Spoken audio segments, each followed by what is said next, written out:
Wabarakatuh. Bismillahirrahmanirrahim. Alhamdulillahirabbil alamin. Wassalamu ala asrofil anbiya'i wal mursalin wa ashabihi ajmain, amma ba'du. Pertama-tama marilah kita panjatkan puji syukur kehadirat Allah Subhanahu wa taala yang pada pagi hari ini kita bersama-sama bisa memperoleh atau menambah ilmu pengetahuan di hari ketiga. Semoga apa yang kita dapatkan selama 3 hari ini bermanfaat.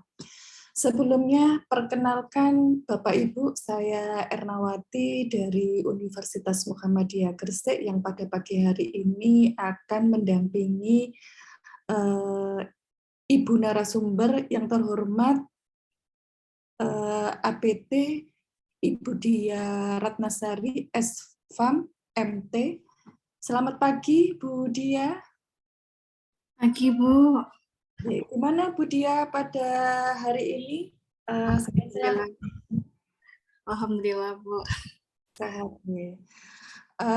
Bapak Ibu sekalian, untuk menyingkat waktu pada pagi hari ini, narasumber kita akan membawakan topik yang terkait dengan pengetahuan bahan. Nah, kita sendiri bertanya-tanya ya, sebenarnya bahan yang ada di halalan itu apa saja sih? Saya sendiri masih kurang jelas dan kurang paham. Nah, ini narasumber kita yang terhormat Ibu Dia Ratnasari akan mengungkap semua materi-materi terkait dengan pengetahuan bahan. Untuk waktu kita berikan mulai detik ini Bu Dia sampai jam 9:30. Selanjutnya kita lanjutkan sesi tanya jawab. Bapak Ibu mohon untuk berkonsentrasi. Baik Bu Dia, silakan menyampaikan materi terkait dengan pengetahuan bahan dimulai dari sekarang Bu Dia. Silakan Bu Dia. Terima kasih Bu Dr. Ernawati atas kesempatannya. Bismillahirrahmanirrahim. Assalamualaikum warahmatullahi wabarakatuh. Waalaikumsalam warahmatullahi wabarakatuh. Terima kasih kepada tim anggota PHT UMG yang sudah memberikan kesempatan ke saya untuk memberikan materi terkait bahan halal. Dan juga terima kasih Bu Dr. Ernawati yang sudah memoderatori saya pada pagi hari ini, dan juga teman-teman peserta PPH, pendamping PPH. Saya tidak perlu panjang lebar, saya akan memulai materi tentang pengetahuan tentang bahan dan juga titik kritis bahan dalam proses produk halal. Nah, mengapa ini penting? Karena seperti yang kita ketahui ya, bahwa nanti pada tahun 2024 semua produk harus memiliki sertifikat halal. Seperti itu. Sehingga mulai saat ini kita sebagai umat muslim gitu ya umumnya, dan juga lembaga yang bernaung di bawah instansi Islami, kita juga mulai harus awareness gitu ya, peduli terkait tentang bahan-bahan atau produk halal. Begitu juga Bapak Ibu peserta pendamping PPH juga harus memahami apa bahan-bahan yang mana yang halal, mana yang haram.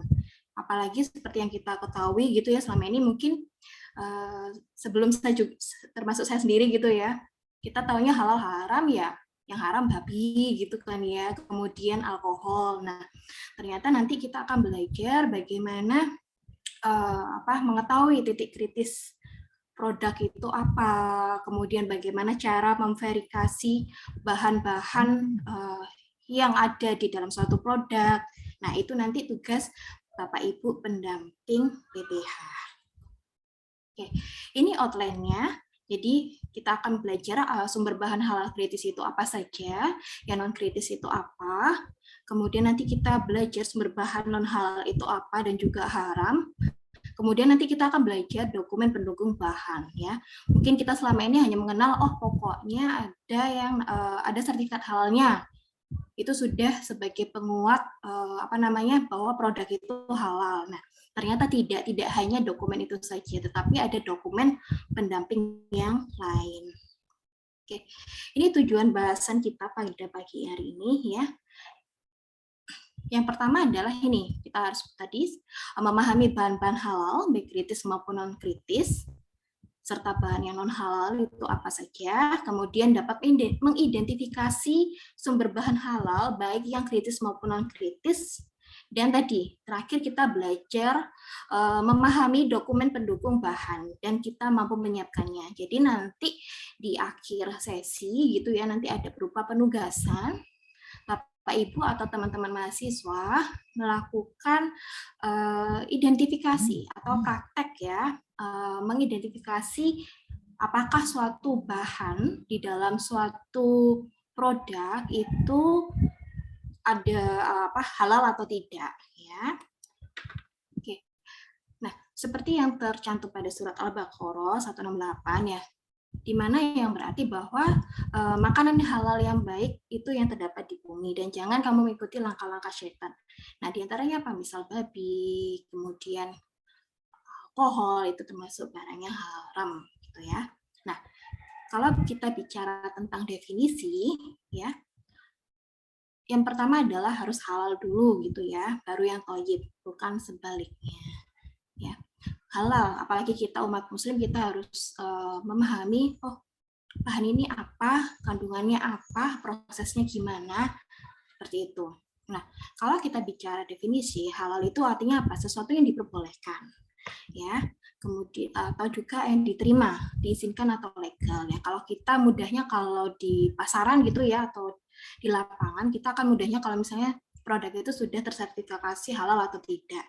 Tetapi pada kenyataannya di lapangan itu kan belum semua bersertifikasi halal. Jadi kita juga mungkin masih ada kasarnya gini, keraguan gitu ya, apakah suatu produk itu halal atau tidak.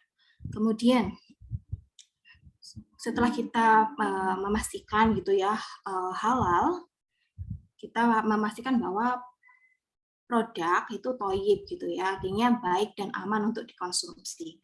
Maksudnya baik dan aman dikonsumsi ini seperti apa? Nah, kalau kita melihat dari kasat mata gitu ya, terutama misalnya yang paling mudah adalah makanan gitu ya, atau misal kita beli apa yang gampang itu bakso gitu ya. Nah, kita lihat apakah di dalam bakso itu misal nih ya ada serpihan rambut atau tidak, kemudian ada apa namanya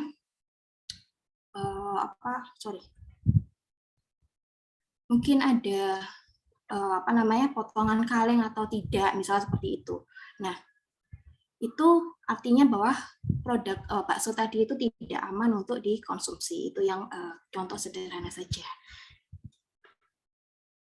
Nah,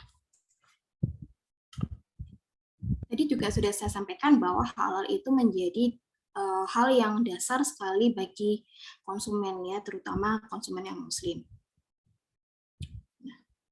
Nah, untuk makan ya, yang pasti halal itu berhubungan juga dengan kita makan, kemudian di luar sana mungkin tidak hanya terkait makanan, mungkin juga pariwisata, industri, kecantikan dan lain sebagainya. Nah, tapi kita fokusnya pada produk makanan, kemudian mungkin juga obat nantinya akan kita bahas. Nah, ingat bahwa makan itu tidak hanya menghilangkan lapar dan dahaga juga, tapi juga cara kita ibadah kepada Allah. Nah, sehingga dalam kita memilih makanan ya tadi harus halal dan thayyib ya, dan juga harus kita cek gitu ya sumbernya itu dari mana ya, apakah kita mendapatkannya dengan cara yang halal atau tidak kayak gitu. Nah, ini paradigma produk gitu ya, layak untuk dikonsumsi seperti tadi saya sampaikan. Tadi kalau misalnya bakso tadi ya, misal ada rambut mungkin ya, rambutnya pedagangnya, nah berarti ya kita bisa ini nggak layak dikonsumsi. Atau misalnya nih ya obat gitu ya, karena kebetulan saya dari prodi farmasi gitu ya, mungkin saya memberikan sedikit contoh tentang obat gitu ya. Nah, kalau kita bicara tentang obat ya, terutama kalau misalnya kita sebagai pasien gitu ya, nah kita menebus obat gitu di apotek, kemudian kita melihat nih ternyata obat yang kita terima itu misal sediaan sirup, gitu ya, sirup batuk, obat batuk gitu ya. Nah, dari segi kemasannya saja itu sudah ada yang keluar ya atau bocor sirupnya, sehingga kita sebagai pasien ya, oh ini sudah nggak layak nih untuk dikonsumsi. Nah, itu bisa kita kembalikan ke apotek. Nah, kemudian nih, oh akhirnya kita kembalikan gitu kan ya ke apotek, kemudian kita mendapatkan produk sirup obat yang layak gitu ya dari segi fisik gitu. Kemudian kita bawalah ke rumah gitu ya. Nah, kita cek. Nah, pas kita buka, nah kalau misalnya nih di kemasannya itu sudah di kemasannya itu sirup obat batuk dengan rasa stroberi, misal seperti itu. Nah, Bapak Ibu atau teman-teman pasti khas kan ya bahwa stroberi itu seperti apa. Nah, kalau misalnya yang baunya tetap stroberi, berarti itu masih aman dikonsumsi, gitu ya. Nah, tetapi ketika kita buka gitu ya, kemudian kita curiga, loh ini labelnya itu bau stroberi, tetapi baunya sudah nggak bau stroberi, entah itu mungkin terjadi oksidasi atau apa, baunya itu sudah sama sekali tidak ada bau stroberi. Kemudian ketika kita tuangkan sirup obat batuk tadi, ya, loh ternyata sudah ada jamurnya, ya. Padahal kalau kita cek expirednya gitu ya, kita cek expirednya itu masih lama, tetapi tadi dari segi bau sudah berubah, kemudian dari segi ketika kita tuangkan, loh kok ada jamur ya. Nah, berarti itu sudah tidak aman untuk dikonsumsi ya, walaupun expirednya masih lama. Seperti itu ya. Kemudian halal. Nah, pasti tadi kalau kita di lapangan gitu ya akan lebih baik mencari produk yang berlabel halal gitu ya, sehingga bisa memantapkan hati kita untuk mengonsumsi bahwa apa yang kita makan itu halal atau tidak ada barang haram gitu ya. Oke. Nah, kalau ketiga hal ini terpenuhi, berarti apa? Menciptakan kepuasan atau kebutuhan konsumen, terutama bagi kita umat muslim gitu ya, layak, aman, dan halal. Oke.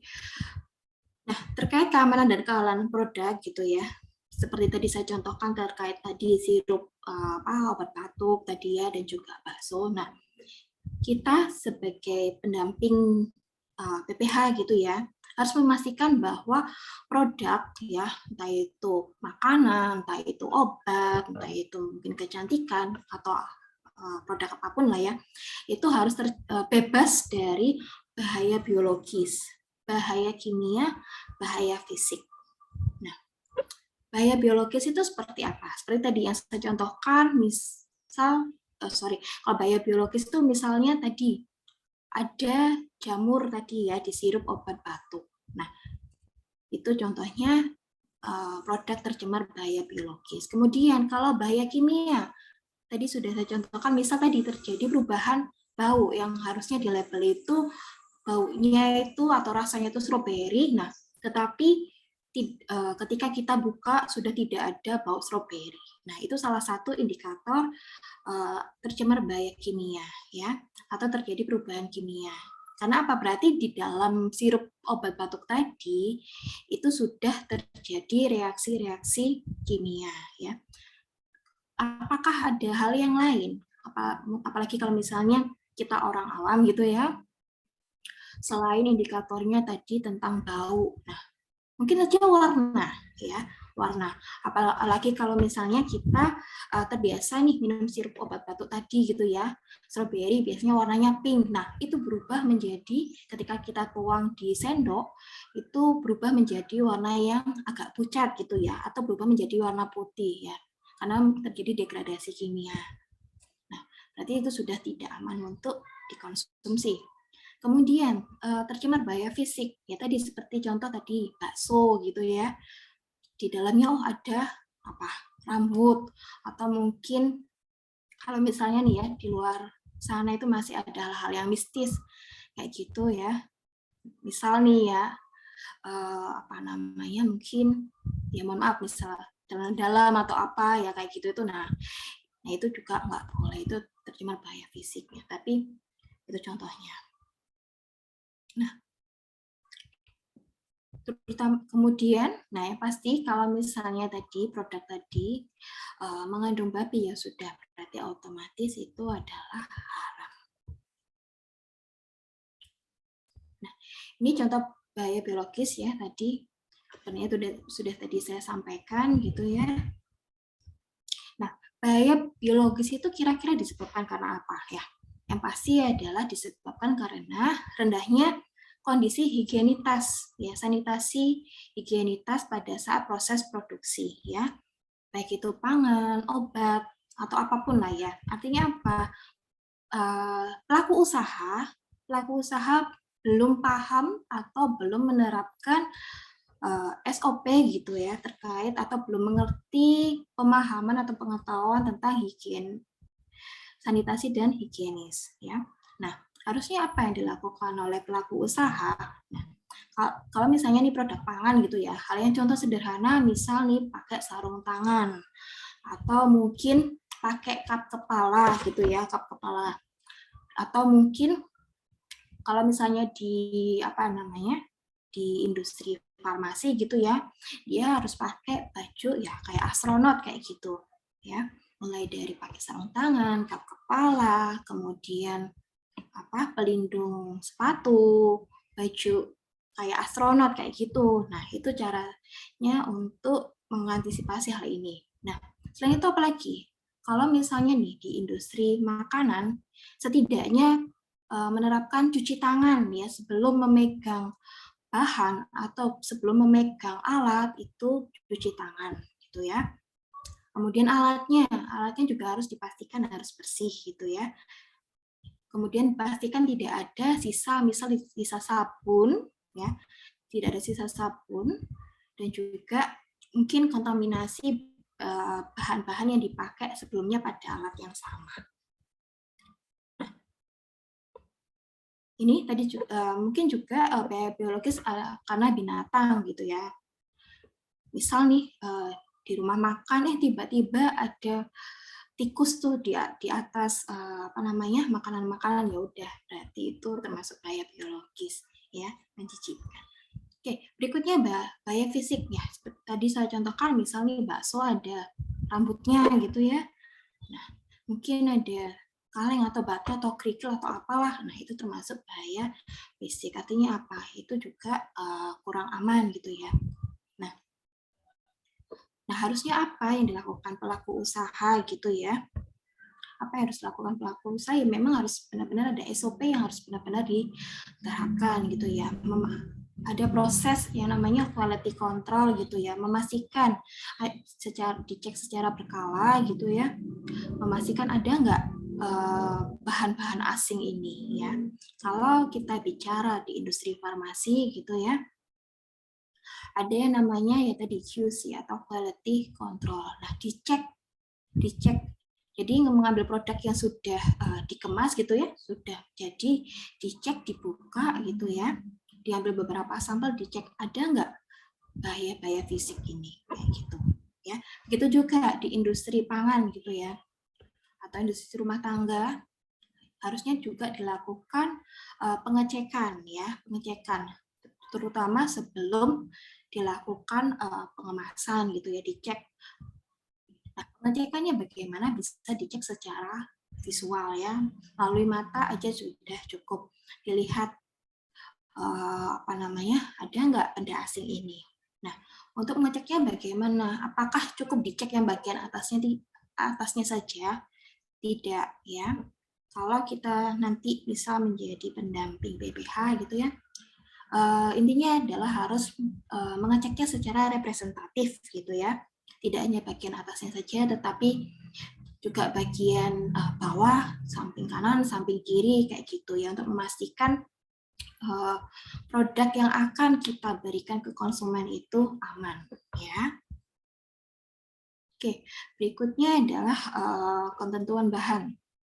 Nah, ini ada beberapa macam istilah. Nah, ini yang mungkin harus dipahami, bukan mungkin ya, memang harus dipahami oleh Bapak Ibu atau teman-teman pendamping PPH ya. Ada yang namanya bahan baku, bahan olahan, bahan tambahan, bahan penolong. Nanti definisinya akan dijelaskan satu persatu ya. Kalau definisi mungkin Bapak Ibu dan teman-teman mungkin bisa baca sendiri, mungkin saya akan lebih memberikan contoh gitu ya. Nah, kalau misalnya nih ya kita bicara yang paling gampang apa? Produk roti gitu ya, atau apa namanya? Ya, roti lah ya. Roti tawar gitu. Nah, bahan bakunya apa? Bahan baku utamanya apa? Tepung terigu gitu ya, tepung terigu. Nah, kalau misalnya rotinya itu roti isi keju atau ya roti isi keju gitu ya. Nah, maka apa? Bahan olahannya itu apa? Ya mungkin ketika kita lihat komposisi ya, kita lihat komposisi ya. Mungkin salah satunya adalah keju. Jadi bahan bakunya tadi tepung terigu gitu ya. Kemudian bahan olahannya kalau kita cek komposisi ya mungkin tadi bisa keju atau susu ya. Kemudian bahan tambahannya. Nah, bahan tambahan itu contohnya apa? Kalau tadi contoh produknya adalah roti. Bahan tambahannya misal pewarna ya, pewarna. Kalau misalnya dianggap warnanya kok pucat sekali ya, putih ya. Nah, mungkin sedikit dikasih pewarna warna kuning gitu ya supaya lebih estetik, supaya lebih menggugah selera konsumen gitu ya. Nah, kemudian bahan penolong. Nah, ini contohnya apa?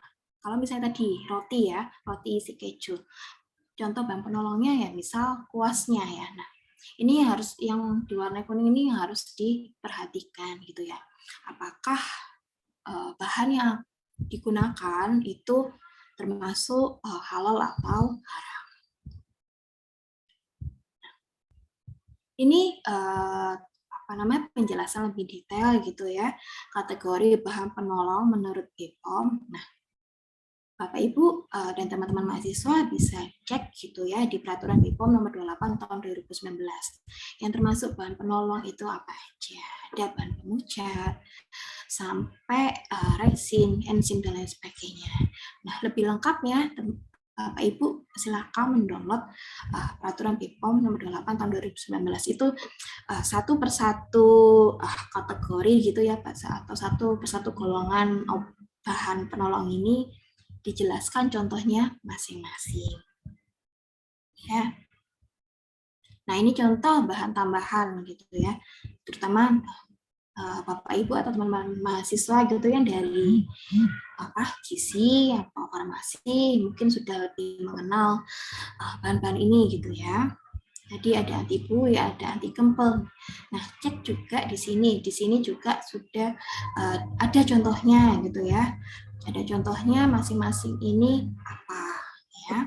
Bisa pengemulsi atau emulgator gitu ya kalau di farmasi gitu ya. Contohnya misal ada span, ada twin kayak gitu ya.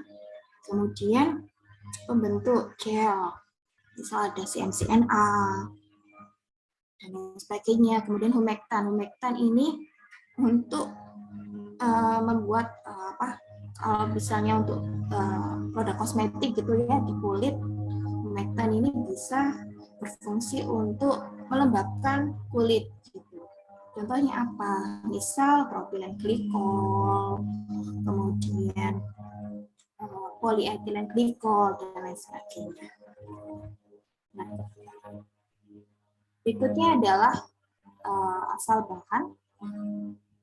Asal bahan ada yang berasal dari hewan, ada yang berasal dari tumbuhan, dan juga mikro. Iya, sudah jelas suara saya ya? Dan lain sebagainya. Nah, tapi hewan ya, misal ikan, kemudian daging, atau mungkin olahannya, misal susu, keju, seperti itu. Kemudian tumbuhan atau nabati, ya, seperti yang kita konsumsi itu sehari-hari, sayur, mungkin ada herbal, kayak gitu. Kemudian mikrobial, ya, misal ada enzim, kemudian bakteri-bakteri yang baik, ya. Ini penjelasan dari asal bahan, gitu ya. Bahan yang berasal dari hewan yang pada dasarnya halal ya, kecuali yang sudah ditetapkan gitu ya. Bahan yang termasuk haram, misal bangkai, darah, babi, atau hewan yang disembelih tidak sesuai dengan syariat Islam ya. Nah, contohnya apa nanti akan dijelaskan maksud dari hewan yang disembelih tidak sesuai dengan syariat Islam itu apa gitu ya. Kemudian, nah tumbuhan.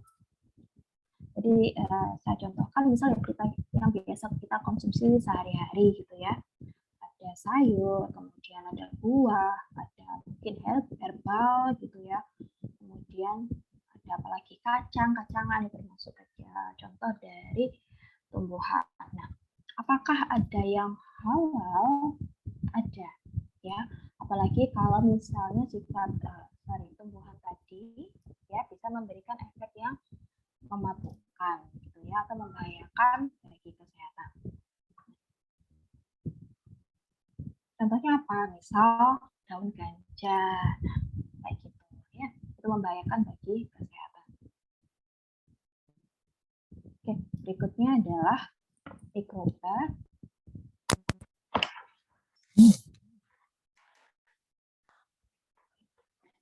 Jadi saya contohkan misal yang bakteri-bakteri baik ya, kita misalnya sebut nama gitu ya, misal Yakult. Nah itu kan berasal dari fermentasi mikroba. Nah itu halal gitu ya. Oke, ini berikutnya adalah ketentuan bahan yang diharamkan sesuai fatwa MUI. Yang pasti satu adalah jelas ya, babi, anjing, dan turunannya. Nah, maksudnya turunannya ini apa ya? Kalau kita mungkin menganggap apa dagingnya aja gitu ya, ini ya. Nah, turunannya apa ya? Misal dari kulitnya atau mungkin tulangnya ya, atau mungkin dari genetiknya, misal kayak gelatin kayak gitu, gelatin yang berasal dari babi, yang pasti itu adalah haram. Kemudian bahan yang lain, bahan yang diharamkan lainnya adalah hewan yang disembelih tidak sesuai dengan syariat Islam ya. Kalau syariat Islam itu harus misal tadi harus memotong 4 urat gitu ya, tetapi karena penyembelihnya itu belum paham gitu ya, belum paham tentang cara menyembelih hewan ya yang sesuai syariat Islam ya, kayak yang beredar selama case yang terjadi gitu ya, hanya memotong 2 urat saja. Nah, itu sudah termasuk haram ya. Kemudian bangkai itu juga haram kecuali dia ikan atau belalang gitu ya. Kemudian hewan bertaring panjang, misal singa, harimau, dan lain sebagainya. Kemudian apalagi burung buas dengan cakar tajam, elang, gagak, dan lain sebagainya. Berikutnya adalah hama dan hewan berbisa, ular, ya, tikus. Nah itu. Kemudian hewan menjijikan, ya contohnya kadal, siput, gitu ya. Oke. Kemudian dan lain sebagainya ya, keledai dan bagal. Oke, mungkin saya tidak menyampaikan satu persatu gitu ya. Nanti materi ini akan disampaikan ya. Saya lanjutkan. Oh ya, kemudian ini yang paling penting ya. Bahan yang berasal dari industri kamar atau mengandung kamar itu sudah pasti haram ya. Maksudnya bagaimana, Bu? Nah, kalau misalnya nih ya terjadi fermentasi, suatu produk itu memang cara pengolahannya itu ada fermentasi, tetapi dia bukan dari industri kamar gitu ya. Nah, padahal dia juga mengandung sedikit alkohol, kasarnya alkohol alami. Nah, apakah itu haram, Bu? Tidak, itu halal ya tadi. Karena dia bukan berasal dari industri kamar ya. Oke, berikutnya adalah identifikasi titik kritis. Titik kritis itu adalah suatu titik dalam bahan atau proses atau penyimpanan atau pengangkutan yang menentukan halalnya suatu produk makanan dan minuman. Ya. Nah, di mana tempat titik kritis itu ada di bahan, ada di proses produksi, ada di penyimpanan dan di transportasi atau pengangkutan atau distribusi. Ya, banyak hal. Jadi jangan termindset titik kritis itu hanya pada bahan yang kita pegang secara langsung gitu ya, tetapi banyak hal yang mempengaruhi gitu ya titik kritis yang mulai proses produksi, penyimpanan, atau mungkin transportasi. Oke, mungkin saya jelaskan singkat gitu ya contohnya. Nah, tadi kalau kita bicara bahan gitu ya, tadi juga udah disampaikan mana yang halal, mana yang haram. Kalau haram misalnya tadi babi, kemudian alkohol yang dari industri kamar, misalnya seperti itu titik kritis. Nah, kemudian proses produksi. Nah, proses produksi, kalau misalnya ini kita alat ya, alat itu juga menjadi penentu dari titik kritis ini. Tadi seperti saya contohkan, misalnya ya, alatnya itu perlu dilakukan pembersihan gitu ya. Mungkin tidak cukup menggunakan sabun cuci piring saja, misalnya gitu. Tetapi perlu dibersihkan menggunakan misal alkohol kayak gitu ya. Nah, berarti itu harus kita waspadai ya, sebelum kita gunakan harus sudah bebas nih, kadar alkoholnya sudah tidak ada. Oke, saya lanjutkan. Titik kritis kalau bahan hewani. Ini kita mulai dari yang atas dulu gitu ya, bahan hewan. Nah, kita bisa ada contoh susu, telur, ikan. Kemudian yang sisi kanan gitu ya, ada daging, ada hasil sampingannya, misal lemak, tulang, atau kulit. Nah, kita cek. Nah, kalau misalnya susu, telur, ikan ini ada pengolahan, bila ada pengolahan gitu ya, berarti itu ada titik kritisnya ya, harus hati-hati. Contohnya pengolahan itu apa? Misal keju, ya, susu telur, apalagi misal yogurt, nah kayak gitu. Ini berarti ada titik kritisnya. Tetapi kalau misalnya tidak ada pengolahan, ya kita langsung mengonsumsi susu sapi segar gitu ya. Kemudian telur mungkin hanya direbus aja. Nah, itu non titik kritis. Tetapi berbeda kalau misalnya kita menggunakan bahan lain gitu ya, misal minyak goreng gitu. Nah, kita harus cek gitu minyak gorengnya, ya. Kita cek minyak gorengnya, berarti itu dia termasuk yang ini gitu ya. Berarti dicek ada nggak minyak goreng tadi itu halal apa haram kayak gitu, ya. Oke. Kemudian kalau yang sisi sini gitu ya, daging atau hasil sampingnya, kita cek dulu apakah daging atau hasil sampingnya itu dari hewan yang halal ya. Jadi sudah jelas hewan yang halal itu apa, hewan yang haram itu apa. Kalau misalnya dia berasal dari babi tadi atau anjing gitu ya, atau tadi dari bangkai, berarti ini langsung otomatis haram. Tetapi kalau misalnya dia berasal dari hewan halal, ya itu dari hewan halal, misal sapi, kambing gitu ya. Kita cek gitu ya, bagaimana penyembelihannya, sudah sesuai dengan syariat Islam atau tidak, sudah memiliki sertifikat halal atau tidak ya. Nah, kalau misalnya tidak gitu ya, berarti itu tidak boleh digunakan ya.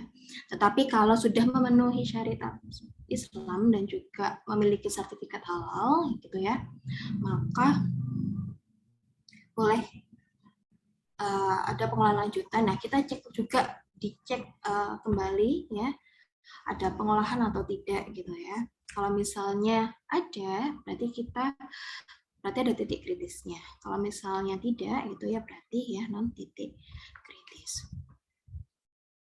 Nih, berikut adalah bahan turunan hewan, misal sosis, kornet, ya, atau bahan olahan lainnya gitu ya. Itu dicek juga apakah bahan-bahan tambahan atau bahan-bahan penolongnya tadi memenuhi apa namanya bahan halal atau tidak. Berikutnya, nah apa aja harus diperhatikan untuk titik kritis ini? Tadi asalnya hewan halal atau bukan. Kemudian kalau memang hewannya itu hewan halal, dicek apakah penyembelihannya sudah sesuai syariat Islam atau tidak. Ya, ini proses penyembelihannya yang dimaksudkan sesuai dengan syariat Islam atau tidak. Ya. Penyembelihnya harus muslim.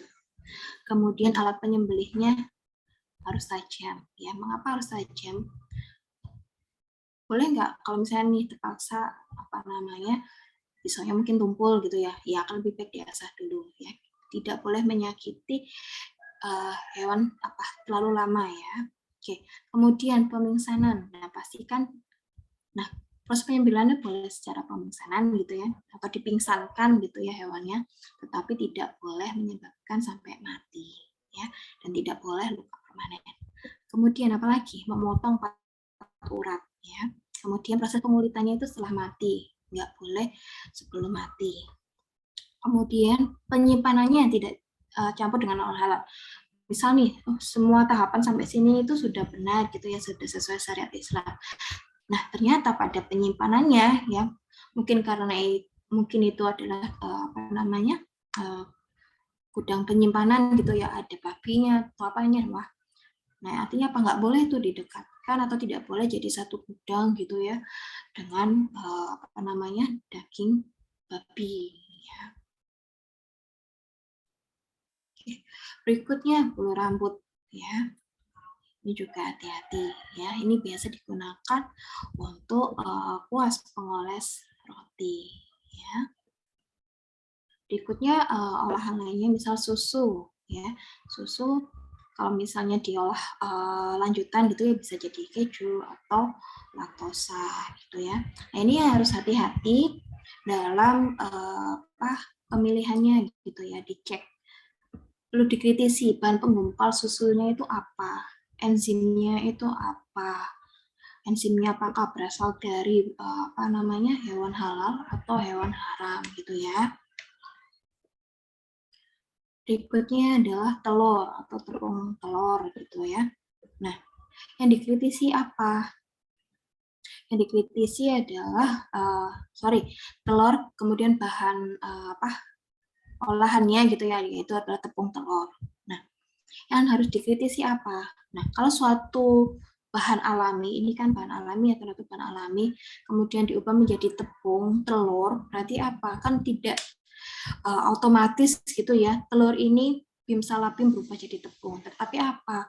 Tadi ada bahan tambahan, ada bahan penolong, kayak gitu ya. Ini kan bahan baku. Ketika diubah menjadi tepung telur, berarti ada bahan-bahan lainnya, ya. Nah, bahan-bahan lainnya itu apa yang harus diperhatikan, ya? Misalnya zat tambahannya, MSG-nya, ya, atau gelatinnya, ya ini belum tentu halal. Gelatinnya mungkin aja berasal dari babi ya, berarti otomatis ini haram, walaupun asal mulanya ini adalah halal. Oke. Berikutnya babi dan produk turunannya, ya. Jadi ketika kita bicara babi adalah hewan haram, gitu ya. Jadi jangan termindset pokoknya dagingnya tok gitu, enggak. Tapi turunannya ini haram semua gitu ya. Kulitnya, nah kolagen ini yang biasa digunakan di industri kosmetik gitu ya. Gelatin ini yang biasa digunakan untuk cangkang kapsul. Nah kalau ini berasal dari babi ya berarti otomatis haram gitu ya, dan lain sebagainya. Nah, berikutnya adalah titik kritis kehalalan bahan nabati. Nah, prinsipnya nanti Bapak Ibu ketika atau teman-teman mahasiswa yang sebagai pendamping PPH harus dimulai dengan diagram alir ini dulu gitu ya. Kasarnya dalam melakukan pendampingan ya. Bahan nabati itu halal gitu ya. Kemudian kecuali tadi ya yang memabukkan gitu ya, atau yang menyebabkan keracunan. Kemudian dicek pengolahannya bagaimana ya. Ada pengolahan atau tidak? Kalau misalnya tidak ya berarti non titik kritis, berarti itu otomatis halal ya. Misal nih, contohnya apa ya? Misal sayur bayam gitu ya.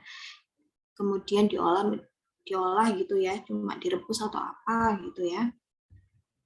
Kan hanya menggunakan air aja, mungkin tanpa bumbu-bumbu gitu ya, berarti itu halal. Nah, kemudian kalau misalnya nih pengolahannya, ada pengolahannya nih. Tadi bayamnya dibuat kayak keripik bayam gitu ya. Keripik bayam. Dicek ada kultivasi mikrobialnya enggak? Kalau tidak, nah dicek bahan tambahnya apa. Kalau keripik bayam misal nih tepung terigu gitu ya, kemudian kaldu bubuk gitu ya, atau mungkin pewarna ya supaya kelihatan cantik gitu ya. Nah, kalau misalnya tadi tepung terigu, pewarna dan lain sebagainya, ya berarti itu ada titik kritisnya, itu harus hati-hati ya. Kemudian kalau tadi kultivasi mikrobialnya ada gitu ya. Nah, kita cek fermentasi kampernya. Kalau misalnya tidak, berarti titik kritis gitu ya. Kalau fermentasi kampernya ya berarti haram. Ingat ini haram ini kalau yang tadi misalnya dia dibuat oleh industri kamar. Oke, contoh produk olahan dari bahan nabati gitu ya, tadi tepung terigu, cabai, dan lain sebagainya. Ya, ini harus hati-hati. Ingat, namanya produk olahan berarti tidak hanya bahan baku saja, ya, tetapi ada bahan tambahan, bahan penolong, bahan apalagi tadi, dan lain sebagainya, bahan penolong, bahan tambahan gitu ya. Nah, itu yang harus dicek apakah berasal dari bahan haram atau tidak. Ini contohnya tepung terigu. Nah, apa yang dikritisi gitu ya? Apa titik kritisnya? Dicek nih asal-usul vitaminnya ya. Apakah berasal dari hewan gitu ya? Hewannya hewan haram apa halal gitu ya. Nah, itu yang dicek ya. Berikutnya cabai. Nah, apa yang dikritisi atau apa titik kritisnya gitu ya?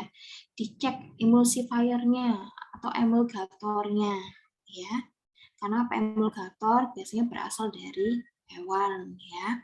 Dicek hewannya apakah termasuk haram apa halal ya. Berikutnya minyak nabati. Nah, minyak nabati contohnya minyak jagung, minyak kedelai, minyak kelapa sawit. Nah, gitu ya. Kemudian titik kritisnya apa? Titik kritisnya penggunaan karbon aktifnya gitu ya. Apakah dari tulang hewan yang haram atau halal. Jadi jangan dibayangkan minyak yang kita konsumsi itu langsung misalnya ya dari proses ekstraksi jagung langsung atau kedelai langsung gitu ya.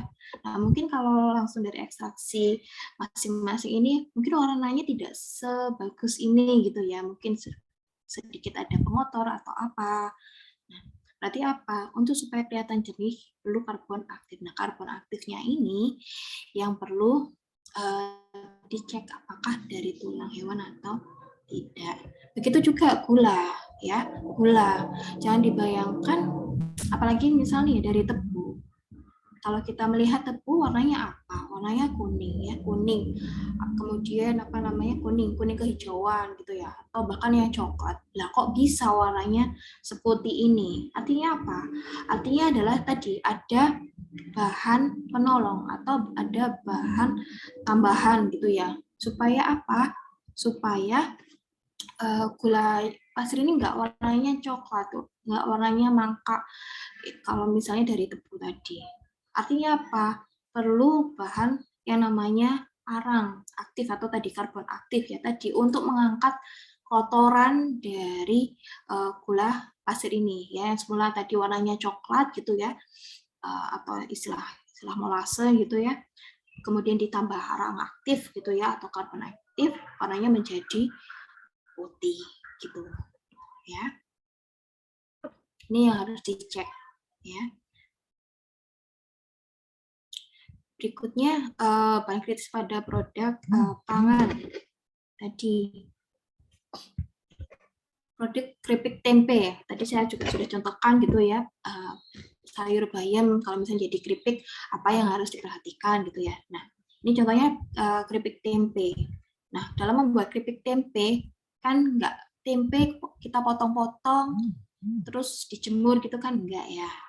Maksudnya yang di pasaran, tetapi ya tadi digoreng pakai minyak goreng, tambah kaldu, tambah MSG, tambah micin, tambah tepung terigu, atau mungkin kalau misalnya lebih menarik tambah perasa. Nah, ini adalah harus dicek nih titik kritisnya ya. Kemudian produk terasi ya, penggunaan pewarna bukan untuk makanan tidak boleh. Oke. Nah, kalau kita bicara di lapangan gitu ya, pewarna pelaku-pelaku usaha yang nakal gitu ya, atau oknum-oknum yang nakal itu menggunakan pewarna tekstil. Nah, tadi ketika kita melihat kaidah produk makanan itu harus halal, kemudian aman dan layak ya. Nah, kalau misalnya tadi oknum tadi menggunakan pewarna yang untuk tekstil ya sudah berarti itu sudah tidak layak dikonsumsi gitu ya. Ini yang harus kita cek ya, sebagai pendamping PPH kita harus cek pewarnanya itu dari mana ya. Kemudian kecap ya kurang lebih sama ya seperti produk tempe, ada micinnya gitu ya, tepung gulainya, cek apakah tadi berasal dari hewan turunan hewan haram atau halal. Oke. Kemudian ketentuan bahan ya. Oke. Pada prinsipnya adalah untuk kita ngecek yang paling gampang gitu ya, kalau misalnya sudah ada logo halalnya gitu ya, sudah ada sertifikat halalnya gitu ya, nanti kita akan berlatih gitu ya bagaimana mengecek suatu bahan-bahan tadi sudah memiliki sertifikat halal atau tidak ya, nanti di akhir. Nah tetapi ada kalanya kalau kita merasa itu aman gitu ya, tidak perlulah sertifikat halal. Nah, ini ada S dan K yang berlaku gitu ya. Misalnya apa tadi, berasal dari alam, tapi tanpa proses pengolahan. Kemudian dikategorikan tidak beresiko, mengandung bahan yang diharamkan. Kemudian tidak tergolong berbahaya, atau mungkin tidak bersinggungan dengan bahan haram. Itu boleh tanpa sertifikat halal. Ya, nanti dikenal dengan istilah positive list ya. Positive list itu sudah ditetapkan gitu ya. Bahan-bahan apa saja yang tidak membutuhkan sertifikat halal. Nanti saya tunjukkan. Oke. Berikutnya, oke, kurang lebih sama ya. Oke. Ini titik kritis pada pembuatan produk bakteri gitu ya. Contoh produknya apa? Roti, biskuit, cake. Ini kan biasanya kita menggunakan ragi gitu ya. Perlu ada proses fermentasi. Nah, itu yang harus dikritisi ya. Raginya asalnya dari mana? Emulgatornya asalnya dari mana? Kayak gitu ya. Oke, ini contoh produk mikrobial gitu ya, keju, yogurt, kecap, probiotik tadi dicek asalnya dari mana. Apakah tadi misal gelatinya dari babi atau tidak gitu ya.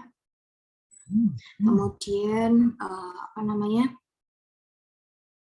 Kalau misalnya di produk itu ada alkoholnya, dicek apakah itu dari industri kamar atau tidak. Oke, berikutnya.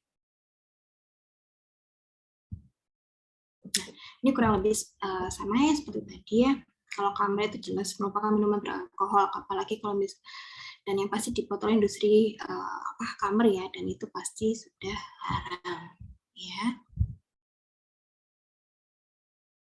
Nah, ini adalah ketentuan produk yang tidak dapat diajukan sertifikat halalnya ya.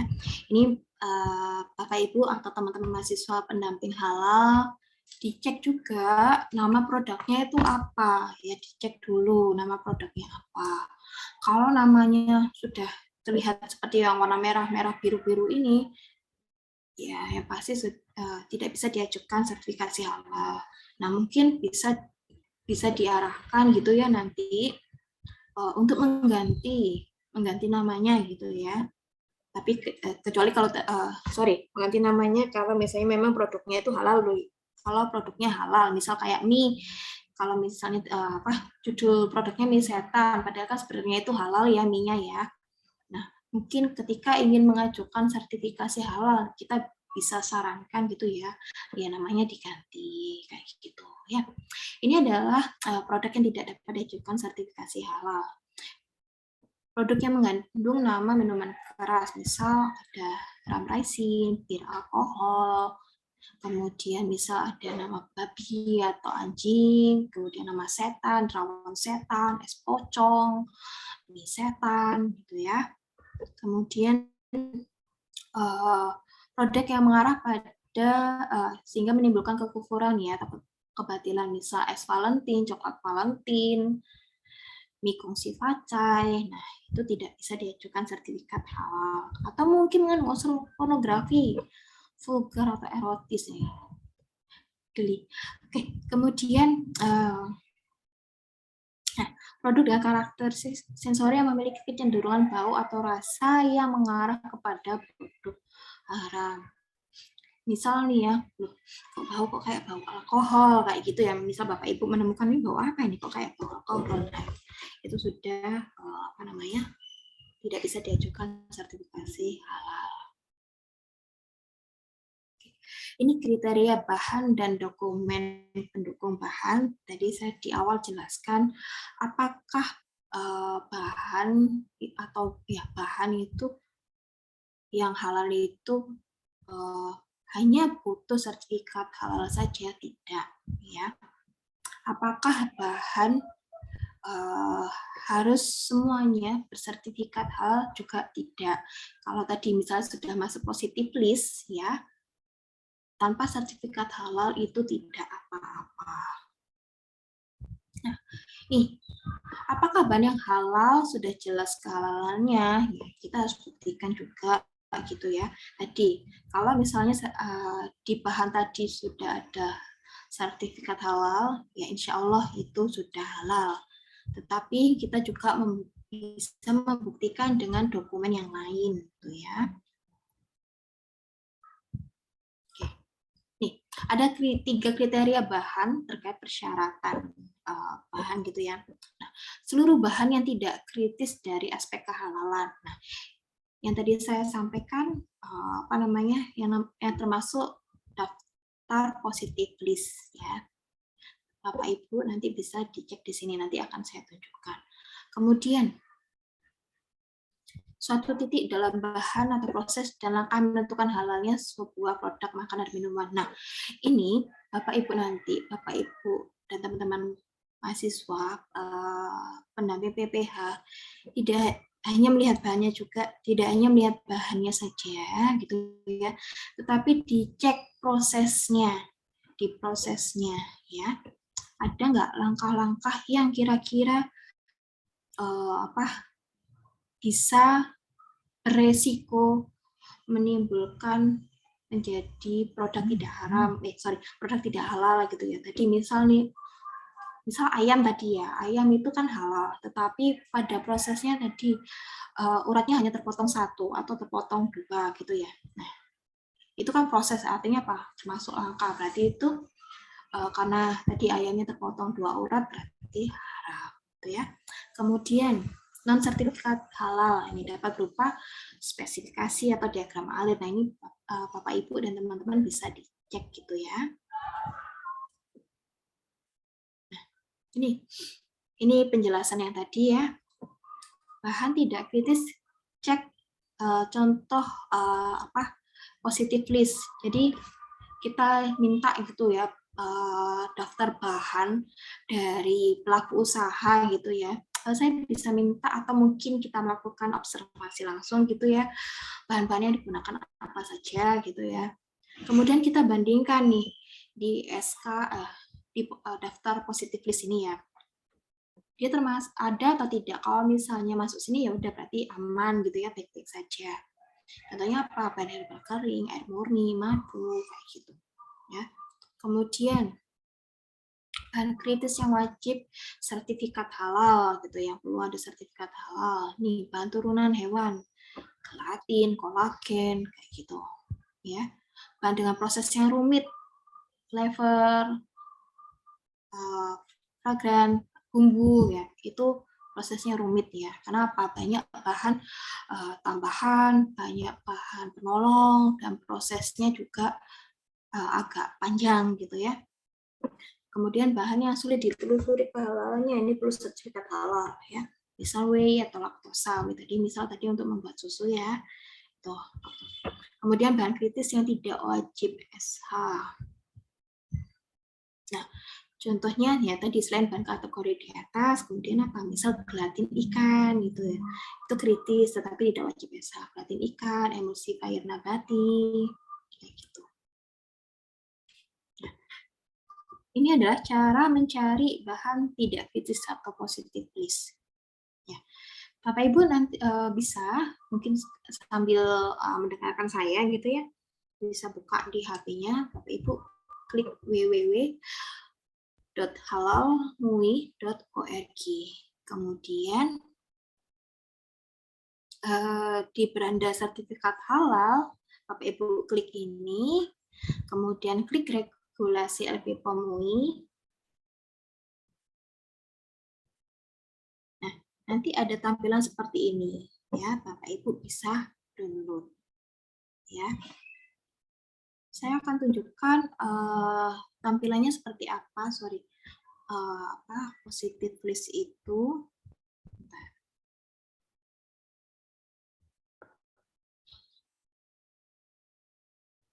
Daftar bahan positif list itu seperti apa?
Saya lanjutkan ya. Jadi setelah Bapak Ibu tadi mengunjungi Halal MUI gitu ya, kemudian mendownload, nah kurang lebih tampilannya seperti ini. Saya tidak akan menjelaskan satu persatu karena ini panjang, setidaknya Bapak Ibu, oh ini loh ada loh daftar bahan tidak kritis ya, tampilannya bahasa gampangannya positif list.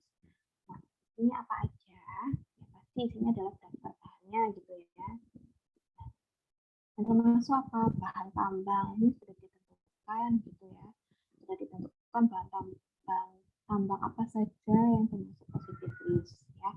Ada aluminium, magnesium gitu ya. Yang biasa digunakan untuk apa sih, obat antasida ya, obat lambung ya, obat mah. Nah, bahan kimia apa saja yang termasuk positif list ya, misal batrasi ini sebagai pewarna kuning gitu ya. Ini bahan kimia tetapi diperbolehkan ya. Jadi untuk pewarna kuning yang aman ya. Uraret untuk memberikan warna merah gitu.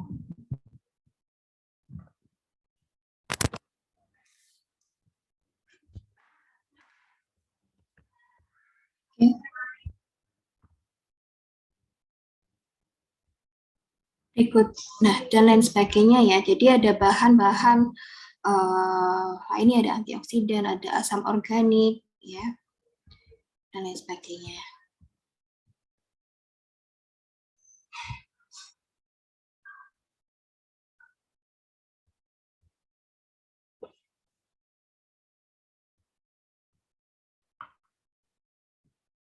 Oke, berikutnya ini tadi cara mencari positif list ya. Oke, ini tadi yang saya tunjukkan ini gitu ya. Oke, berikutnya dokumen pendukung bahan ya. Jadi ada sertifikat halal, ada yang juga selain sertifikat halal ya. Selain sertifikat halal itu apa? Spesifikasi produk, alur proses, COA atau Certificate of Analysis, kuesioner halal, pernyataan bebas babi, dan dokumen lain yang diterbitkan oleh produsen. Jadi Bapak, Ibu, dan teman-teman bisa mengecek dokumen ini ya selain sertifikat halal ya.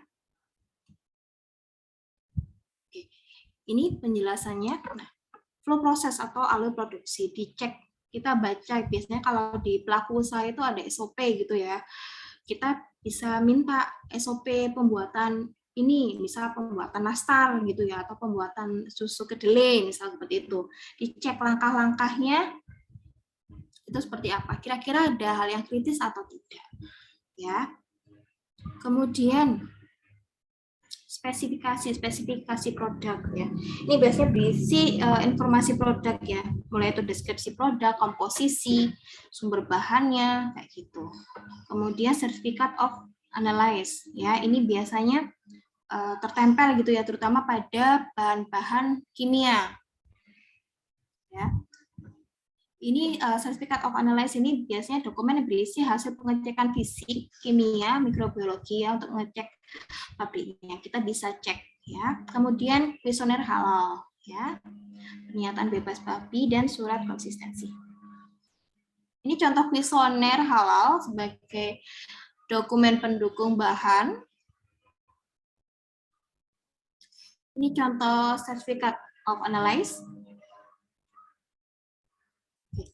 Berikutnya adalah persyaratan dokumen pendukung yang bukan berupa sertifikat halal ya, kurang lebih tadi ya. Namanya kuesioner halal, kemudian proses produksi dan lain sebagainya. Nah, ini dicek ya. Jadi Bapak, Ibu, dan teman-teman pendamping PPH dicek sertifikat halal, dicek sertifikat halal ini yang siapa yang menerbitkan. Cek masa berlakunya, sudah expired apa belum. Kemudian cek nama bahan dan produsen bahannya, ya. Dicek flowchart-nya atau alur produksinya. Cek bahan bakunya, cek ada nggak titik kritisnya atau proses kritisnya, gitu ya. Kemudian MSDS. MSDS itu kurang lebih kayak COA tadi ya, Material Safety Data Sheet gitu ya, memuat satu jenis bahan gitu ya. Dicek keselamatan bahan itu seperti apa gitu ya. Kemudian spesifikasi, kemudian periksa tanggal dokumen itu dibuat. Nah, cara cek sertifikat produk halal ya, silahkan dicoba gitu ya, www.halalmui.org gitu ya.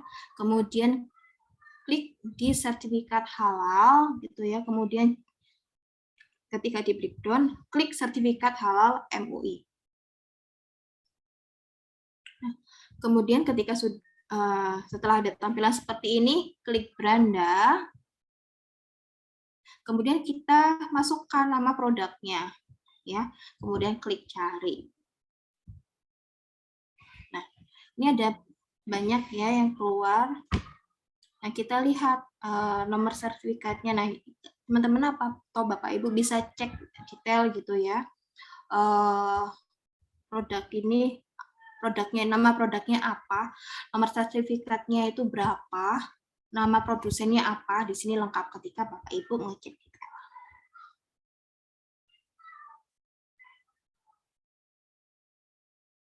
Oke, berikutnya adalah ini nanti tugas ya untuk Bapak Ibu atau teman-teman mahasiswa pendamping PPH nanti praktek gitu ya. Jadi Bapak Ibu diminta untuk melengkapi matriks gitu. Ada rincian daftar bahan, penggunaan bahan dalam menu yang disiapkan gitu ya. Rincian kategori bahan, Bapak Ibu menentukan apakah dia termasuk bahan baku, bahan tambahan, atau bahan penolong gitu ya. Kemudian dicek rincian sertifikat halal yang dicek dari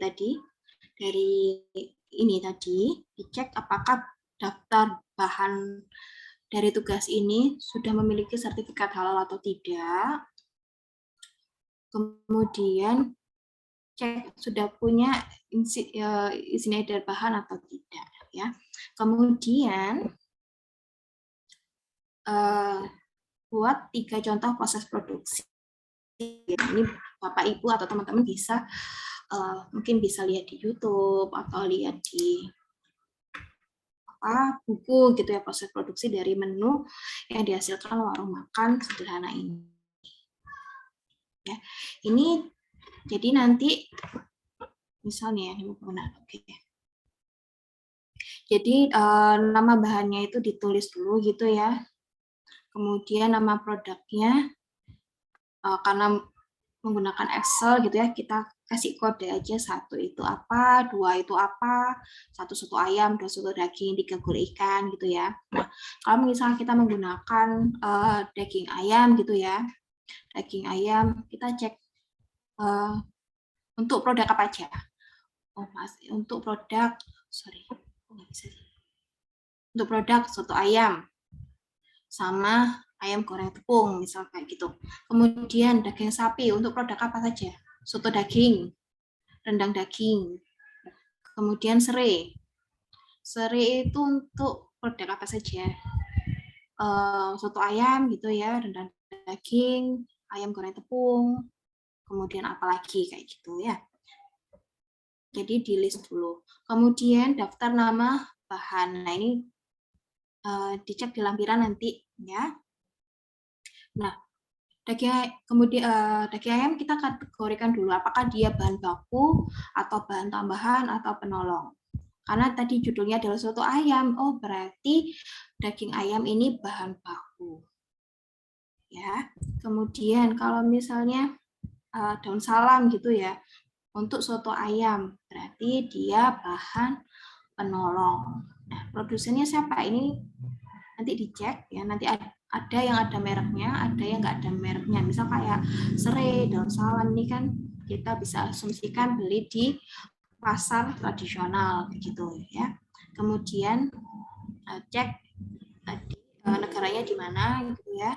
Kemudian dicek sertifikatnya atau label halalnya dari dicek satu persatu melalui web ini tadi, Halal MUI ini tadi. Ada enggak sertifikat halalnya kayak gitu. Nah, termasuk kemudian kalau misalnya ada sertifikat halal ya berarti ini otomatis ada gitu ya dicentang. Kemudian kalau misalnya termasuk bahan tidak kritis ya dicentang gitu ya. Ini kan kenapa nih bahan yang tidak kritis, karena berasal dari nabati ya. Nabati. Oke, kemudian dicek ada izin edarnya atau tidak. Ya, kalau misalnya tidak ya dicentang saja, tidak. Oke, terima kasih. Saya kembalikan ke moderator Bu Erna. Baik Bu Dia, terima kasih. Gimana Bapak Ibu dari paparan Bu Dia tadi sudah dijelaskan sangat jelas sekali dan terperinci. Barangkali dari Bapak Ibu ada yang perlu ditanyakan, disampaikan, silakan. Mau nanya, Ya Bapak sebutkan nama. saya Roni dari Sedayu. Pak Misalnya, Roni. misalnya bahan bakunya itu perlu misal ayam tadi ya, ayam tapi diperlakukan dulu harus direndam dengan bahan tertentu. Itu termasuk bahan yang bahan tambahannya itu masuk bahan istilahnya ditambah. Misalnya tambah garam misalnya. Garamnya itu masuk bahan penolong atau gimana? Untuk merendam istilahnya untuk merendam ayam tersebut. Terus kedua, apabila misalnya merendamnya bukan pakai itu, tapi ada zat-zat tertentu yang mengandung istilahnya alkohol, itu bagaimana? Terima kasih. Baik Bu Dia, ada 2 pertanyaan dari Pak Roni. Pertanyaan yang pertama, monggo Bu Dia dijawab terkait dengan bahan, salah satu di antaranya adalah contohnya ayam direndam dengan menggunakan apakah itu bahan tambahan yang bersifat, sertifikasi halal atau monggo Bu Dia untuk dijelaskan. Dilanjutkan dengan pertanyaan yang kedua. Silakan Bu Dia. Terima kasih Bu Erna, terima kasih Pak Roni dari Sedayu. Oke, saya bukakan kembali ya Pak, supaya kita sama-sama lebih memahami istilah ya, mana yang bahan baku, mana bahan penolong, mana bahan tambahan. Kalau bahan penolong itu sifatnya adalah itu mempercepat proses gitu ya. Kalau tadi case-nya adalah ayam itu direndam atau bahasa kerennya itu dimarinasi gitu ya Pak ya. Dimarinasi supaya tadi bisa supaya ayamnya tadi empuk gitu ya, supaya atau mungkin bumbunya meresap gitu ya. Tadi disebutkan yang pertama adalah kalau misalnya dimarinasi dengan garam gitu ya, dan yang case yang kedua adalah dimarinasi dengan adanya alkohol gitu ya. Nah, kegiatan dimarinasi itu adalah kegiatan untuk mempercepat proses. Nah, kalau tujuannya untuk mempercepat proses itu termasuk bahan penolong. Gitu ya Pak Roni. Jadi supaya tidak bingung apakah itu masuk bahan tambahan, bahan penolong. Nggak ketemu ya. Nah, saya ulangi bahwa ayam direndam atau dimarinasi itu untuk mempercepat proses ya. Kan mungkin setelah direndam atau dimarinasi mungkin nanti akan dibuat jadi gulai ayam gitu ya, atau dibuat jadi ayam goreng tepung atau ayam crispy kayak gitu. Nah, tapi ya. Nah, ini.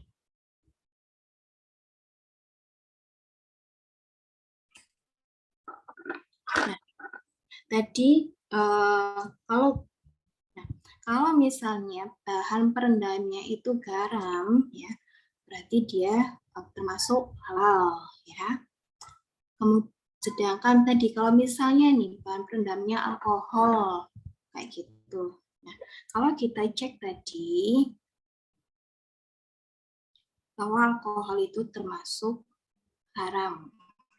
Sehingga ingat bahwa suatu produk itu dikatakan halal atau haram tidak hanya dari asal bahannya saja, tetapi juga kita cek dari prosesnya.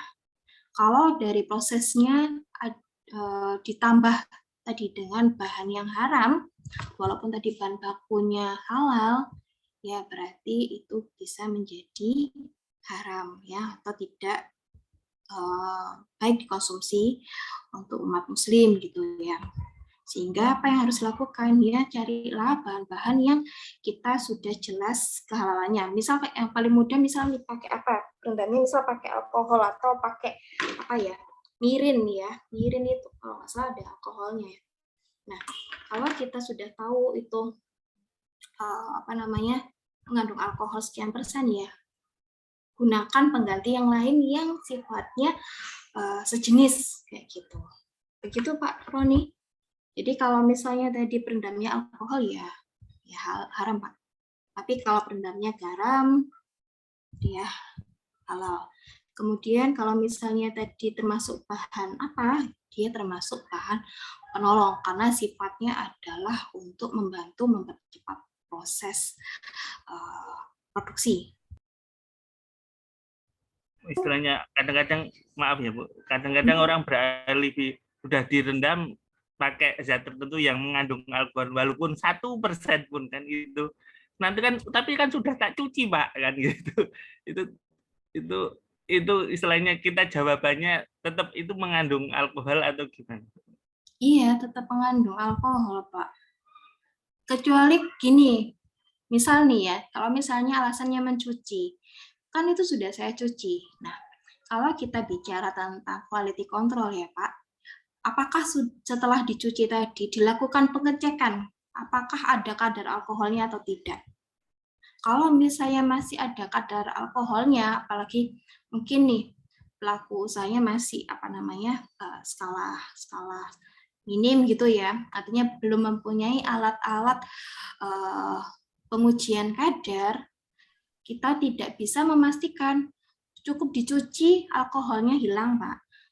Tetapi kalau misalnya sudah saya pastikan nih dengan alat misal nih spektrometer atau sudah dilakukan pengujian di lab ini, kita sudah pasti itu walaupun sudah dicuci alkoholnya nggak ada, ya berarti itu aman. Tetapi kalau misalnya hanya sudah merendamnya dengan alkohol, kemudian dibilang sudah dicuci tanpa ada proses pengujian, ya bisa dikatakan subhat ya Pak, atau misalnya ragu-ragu. Karena tadi kita menggunakan alkohol akan lebih baik kita tidak mengonsumsinya. Seperti itu. Jadi ketika tadi perlu ada pengujian Pak, seperti itu. Begitu. Gimana Pak Roni? Jawabannya masih perlu ditambahkan? Oke, matur nuwun. Oke.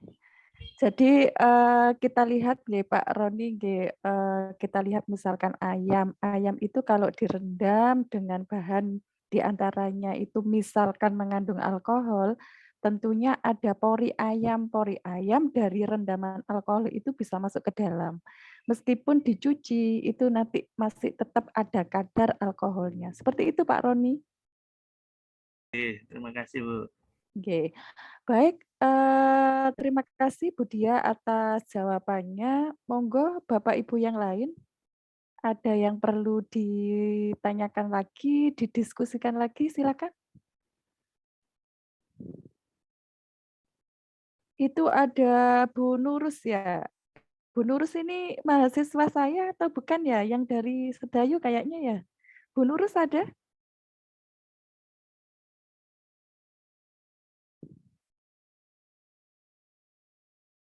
Baik, Bapak Ibu, ada yang perlu didiskusikan lagi?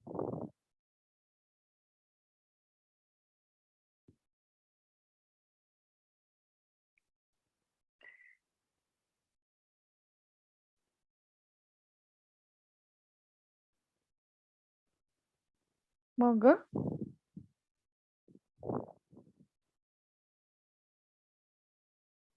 Bu Anissa?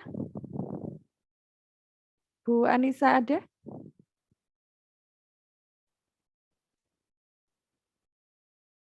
Bu Anissa, barangkali ada yang perlu ditanyakan? Pak Argi, Pak Argi? Iya Ibu, mau Ada yang bertanya ya, Iya, silakan Pak Argi. bagaimana kalau terkait bahan yang kita impor, apakah itu harus wajib untuk mendapatkan sertifikasi halal? Contohnya seperti bahan kosmetik atau bahan lainnya. Terima kasih. Oke. Baik, pertanyaan dari Pak Argi, Bu Dia, bagaimana dengan bahan yang didatangkan dari luar ya? Apakah kita masih checklist untuk kehalalannya? Silakan Bu Dia untuk dijawab lebih terperinci lagi. Terima kasih Pak siapa? Pak Aris ya. Pak Argik. Oh Pak Ardik. Oh Pak Argik ya. Terima kasih Pak Argik atas pertanyaannya. Bagaimana kalau misalnya itu bahan impor, ya? Apakah perlu sertifikat halal atau tidak? Ketika kita menjawab seperti itu, karena kita pendamping PPH gitu ya, kita cek dulu produk impornya itu bahannya apa dulu, apakah hewan atau tumbuhan, ya. Kenapa kok seperti itu? Ingat bahwa kosmetik kan bisa juga berasal dari tumbuhan gitu ya, apalagi sekarang marak gitu ya. Nah kalau misalnya bahannya tumbuhan gitu ya, apalagi kalau misalnya dia termasuk herbal kering, misal bahan bakunya adalah herbal kering gitu ya, kalau misalnya itu impor tidak perlu karena dia termasuk positive list ya. Tetapi kalau misalnya nih bahan bakunya itu tumbuhan tetapi dia berupa ekstraksi ya, berupa ekstraksi artinya apa, mungkin sudah ada pemekatan ya, namanya ekstrak, berarti sudah ada proses ya dari tumbuhan alami tadi ya, diproses. Nah ketika kita bicara ekstraksi, nah biasanya menggunakan pelarut-pelarut kimia gitu ya. Nah kita perlu, nah itu baru perlu sertifikat halal, bahan kimianya apa yang digunakan ya, proses ekstraksinya gimana, itu baru perlu. Kemudian kita juga cek tadi apakah ini masih konsep tumbuhan ya, apakah tumbuhannya tadi ya walaupun tumbuhan itu halal ya, tetapi kita cek apakah bisa menyebabkan keracunan atau tidak. Nah kalau misalnya menyebabkan keracunan ya berarti otomatis dia haram ya. Intinya tadi kalau misalnya dia bahan bakunya herbal kering tanpa ada pengolahan, tanpa sertifikat halal, itu tidak apa-apa. Tetapi kalau tumbuhannya itu sudah diproses ya, tadi misal hal sederhana misal ekstrak ya, ekstrak tumbuhan, artinya sudah ada proses pengolahan, ada bahan kimia yang masuk di sana, itu perlu sertifikat halal. Nah, kalau case-nya adalah tumbuhan nih, misal untuk emulgator gitu ya, kemudian misal bahan-bahan pengental lainnya gitu ya, ya kita cek. Menurut saya itu perlu sertifikat halal karena kalau hewan itu relatif agak susah ya untuk mengetahui isinya itu apa. Itu menurut saya perlu sertifikat halal. Apakah tadi bahannya berasal dari hewan yang halal atau haram kayak gitu.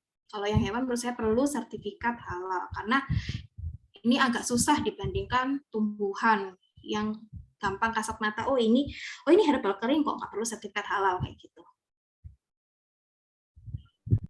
Mana Pak Argik bisa di ini ya? Ya, dipahami, baik, nggih? bisa saya terima. Terima kasih. Nggih, Pak Argik, sama-sama. Baik, saya lanjutkan pertanyaan dari Pak Arif. Ada? Bu Irma? Nggih, Ibu. Halo. Nggih, silakan Bu Irma.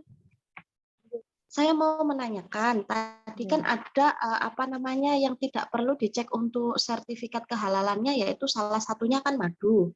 Nah, setahu saya ada madu yang memang tidak seluruhnya itu diambil dari nektar, tapi ada yang dibantu dengan air gula. Nah, berarti apakah air gulanya itu atau gulanya tersebut kita juga harus cek kehalalannya, nggih, Bu? Baik, Bu Irma. Silakan Bu Dia, pertanyaannya apakah madu yang salah satu di antaranya itu tidak perlu dicek untuk kehalalannya? Monggo Bu Dia. Terima kasih Bu Irma ya. Tadi disampaikan memang saya buka positive list dulu ya. Memang salah satu bahan yang tidak perlu sertifikat halal salah satunya memang madu. Tetapi disampaikan tadi ada tambahan misal air gula gitu ya. Berarti nah, seperti yang tadi perlu dicek titik kritisnya terkait yang gula. Nah, kita dicek dulu. Kalau kita bicara air gula berarti ada tambahan dari gula dan air gitu ya. Berarti bahan awalnya ada gula pasir sama air. Nah, kita cek gula pasirnya. Dicek gula pasirnya. Apakah menggunakan bahan aktif, karbon aktifnya itu apa ya? Apakah kan mungkin berasal dari keratin gitu ya, bahan aktifnya gitu ya, atau karbon aktif berasal dari keratin atau apa? Nah, itu dicek apakah apakah berasal dari bahan haram atau tidak, seperti itu. Begitu Bu Irma. Bagaimana Bu Irma? Bisa difahami bersama-sama ya? Nggih, sakit Ibu. Terima kasih ya Ibu untuk jawabannya. Nggih, sami-sami Bu Irma. Terima kasih Bu Dia untuk jawabannya. Saya lanjutkan pertanyaan dari Bu Alisa. Apakah ada pertanyaan dari Bu Alisa? Pak Arief Kurniawan? Pak Zikri? Bu Ma'rufatur? Bu Ma'rufah? Pak Rizky? Sampun Bu. Sampun. Bu Sifah? Bu Nurus? Baik, Bu Dia, mengingat waktu sudah habis, untuk sepatah dua kata mungkin untuk motivasi terkait dengan bahan, silakan Bu Dia untuk pepatah satu kata, dua kata terkait dengan pengetahuan bahan. Silakan Bu Dia. Terima kasih Bu Erna atas waktunya. Lah ini di luar konteks ya, tambahkan pepatah. Oke. Lebih tepatnya begini Bapak Ibu dan teman-teman mahasiswa pendamping PPH. Jadi nanti kalau misalnya bukan pepatah ya Bu ya, lebih ke kayak saran gitu ya atau motivator. Jadi memang kita harus yang pasti kita membekali diri dulu gitu ya, membekali diri dulu terkait bahan ya, mana yang termasuk positive list, mana yang termasuk titik kritis, mana yang non kritis, supaya apa? Supaya nanti ketika di lapangan kita itu nggak kagok gitu ya. Apalagi misal Bapak Ibu sama teman-teman mahasiswa baru pertama, ya mungkin agak kagok gitu ya, tetapi secara garis besar ya harus paham dulu gitu ya. Apalagi kalau misalnya nanti ditanya pelaku usaha, ya kan kita nggak mungkin ya menghafalkan semua bahan. Oh ini bahan termasuk apa? Termasuk bahan baku kah, bahan penolong kah, bahan tambahan kah? Jujur saya juga nggak menghafalkan segitu banyaknya gitu ya. Tetapi secara garis besar atau prinsip-prinsip kita harus paham bahwa ketika kita bicara bahan atau ketika kita bicara produk, apakah itu halal atau haram, itu tidak hanya ditentukan dari bahannya saja, tetapi juga ditentukan dari proses produksinya saja. Proses produksinya tadi dicek apakah ada titik kritis atau non kritis. Nah, seperti itu. Itu yang memang harus kita bekali, kita sama-sama bekali gitu ya, supaya lebih siap menemani atau mendampingi pelaku usaha. Begitu Bu Erna. Baik, terima kasih Bu Dia. Saran-saran yang harus difahami bersama sehingga nanti di dalam implementasinya kita dapat melakukan bahan-bahan sesuai dengan sertifikat yang sudah dihalalkan. Dari saya bisa menyimpulkan bahwa sebaiknya Bapak Ibu sekalian sebelum kita melakukan pemilahan bahan, sebaiknya Bapak Ibu siapkan dulu checklist-nya.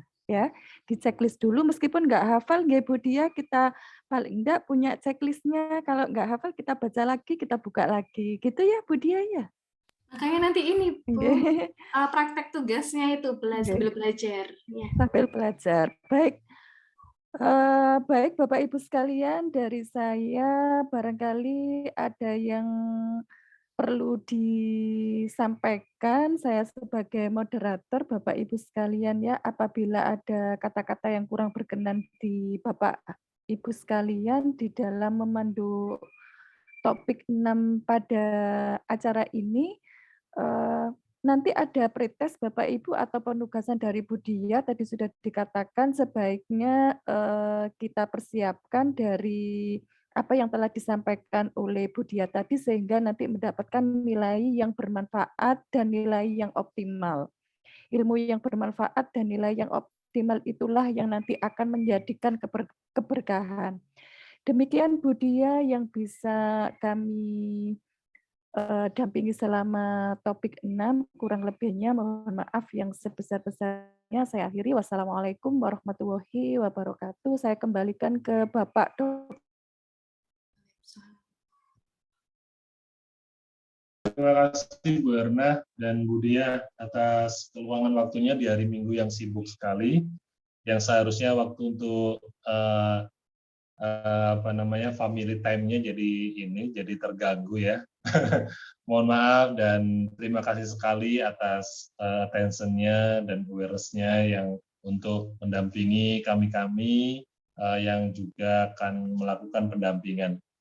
Kepada para peserta, nanti kita ketemu lagi di jam 1 terkait dengan digitalisasi dan juga dokumentasi pendamping proses produk halal yang insya Allah akan saya sampaikan sendiri, sehingga nanti apa yang kemarin telah didapatkan itu nanti bagaimana sih memasukkannya di si halal, terus kemudian dan lebih penting lagi adalah agar supaya pendamping jika nanti dinyatakan lulus itu bisa membuat akun di si halal itu sendiri yang kemudian terdeteksi oleh sistem BPJPH yang juga saya sampaikan kemarin akan mendapatkan perhatian baik secara finansial dari kementerian.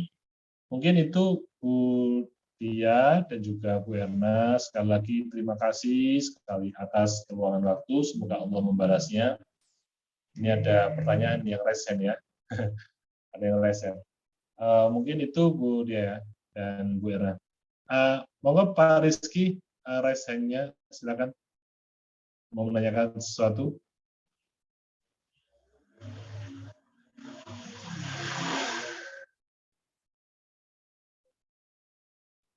Pak Rizky, silakan. Di chat. Oh iya, ya sudah. Oke, mungkin kita tutup di session yang ke-6 ini dengan membaca surah kafaratul majalis. Subhanakallahumma wa bihamdika asyhadu an la ilaha illa anta astaghfiruka wa atubu ilaik. Assalamualaikum warahmatullahi wabarakatuh. Waalaikumsalam warahmatullahi wabarakatuh.